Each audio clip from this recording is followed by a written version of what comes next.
বারবার পরীক্ষা করেছেন, ধানের শীষকে বারবার পরীক্ষা করেছেন, নাঙ্গলকে পরীক্ষা করেছেন, কিন্তু হাত পাখা কি ইসলামকে এখন আপনারা পরীক্ষা করেন নাই। ওরা বারবার পরীক্ষা দিয়েছে, বারবার ফেল করেছে, দুর্নীতিতে বারবার চ্যাম্পিয়নশিপ গ্রহণ করেছে।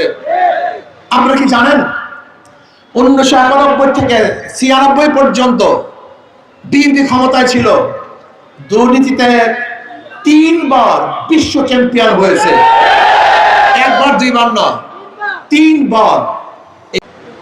আজকে পার্বত্য অঞ্চলের অবস্থাটা কি? সেনা সন্ত্রাসীরা আর্মিদেরকে অ্যাটাক করেছে। কেউ যদি অস্ত্রবাজি করতে চায়, চাঁদাবাজি করতে চায়, তাহলে অবশ্যই কঠোর হস্তে দমন করতে হবে। যদি দমন করতে না পারেন আপনি ব্যর্থ, আপনাকে অবশ্যই গদি থাকতে হবে। আজকে নরসিংদীতে যে সমস্ত চাঁদাবাজরা পুলিশকে আহত করেছে, আমি স্বরাষ্ট্র উপদেষ্টাকে বলবো, যদি 1 সপ্তাহের মধ্যে আপনার সমস্ত চাঁদাবাজদেরকে অ্যারেস্ট করতে না পারেন, আপনি যদি বিচারের আওতায় না আনতে পারেন, তাহলে আপনার উচিত থাকবে, উচিত হবে স্বইচ্ছায় আপনার ক্ষমতা ছেড়ে দেওয়া। আপনার মতো অযোগ্য কোন উপদেষ্টা বাংলাদেশের জনগণ দেখতে চায় না।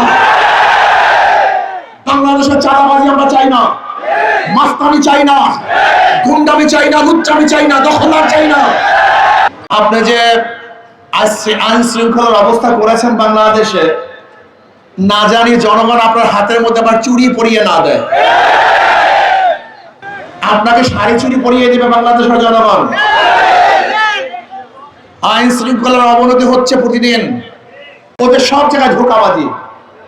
যারা নৌকা নির্বাচন করে নিজেরা নৌকা চালাতে পারে না, যারা ধানের শীষে নির্বাচন করে নিজেরা ধান কাটতে পারে না, যারা নাঙ্গলে নির্বাচন করে নিজেরা নাঙ্গল বইতে পারে না, যারা কুঠা দিয়ে নির্বাচন করে নিজেরা কাঠ ফাটতে পারে না, যারা গরুর চাকা নির্বাচন করে নিজেরা গরুর গাড়ি চালাতে পারে না, সমস্ত মার্কাগুলি গরিবদের, কিন্তু যারা নির্বাচন করে একজনও গরিব।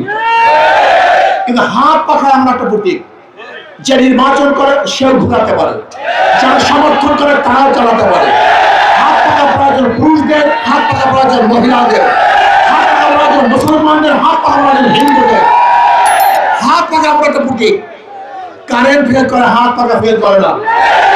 কাউর মার্কা ঘুমের সময় বুকের উপরে কলিজার উপরে থাকে না, শুধু একটাই মার্কা, যেই মার্কার নাম হাত পাখা, যেই মার্কাটা ঘুমের সময় বুকের উপরে থাকে তার নামই হাত পাখা।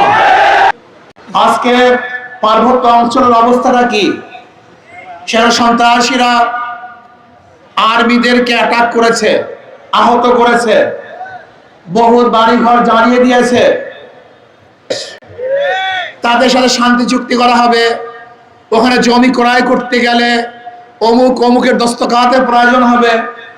আমি বর্তমান অন্তর্বর্তী সরকারকে বলবো, অন্যান্য জেলার যে আইন, বাংলাদেশের অন্যান্য এলাকার যে আইন, পার্বত্য অঞ্চলে ওই একই আইন থাকতে হবে, ভিন্ন কোনো আইন আমরা চাই না। পার্বত্য অঞ্চলের জন্য আমাদের ভিন্ন আইন যদি করেন, তাহলে ওরা ভাববে মনে হয় আমরা ভিন্ন জাতি, ভিন্ন গোষ্ঠী, ওদের সেন্সের মধ্যে সবসময় কাজ করবে যে আমরা যদি স্বাধীন হতে চাই, আজকে হোক কালকে হোক আমরা স্বাধীনতা অর্জন করতে পারবো। এর জন্য অন্তর্বর্তী সরকারকে বলবো, যদি কোনো সন্ত্রাসবাদ সেখানে সৃষ্টি হয়ে থাকে, গণখুনিদেরকে, লুটারা বদমাশদেরকে আর আমরা বাংলাদেশের রাজনীতি দেখতে চাই না। আমরা এমন ব্যক্তিদেরকে রাজনীতি দেখতে চাই যাদের হাতের মধ্যে খুনে রক্ত নাই, জুলুমের কোনো ছাপ যাদের হাতের মধ্যে নাই, যাদের শরীরের মধ্যে হারাম রক্ত নাই, যারা মানুষকে মর্যাদা দিতে পারে, যারা মানুষকে শান্তি দেওয়ার আশ্বস্ত করতে পারে।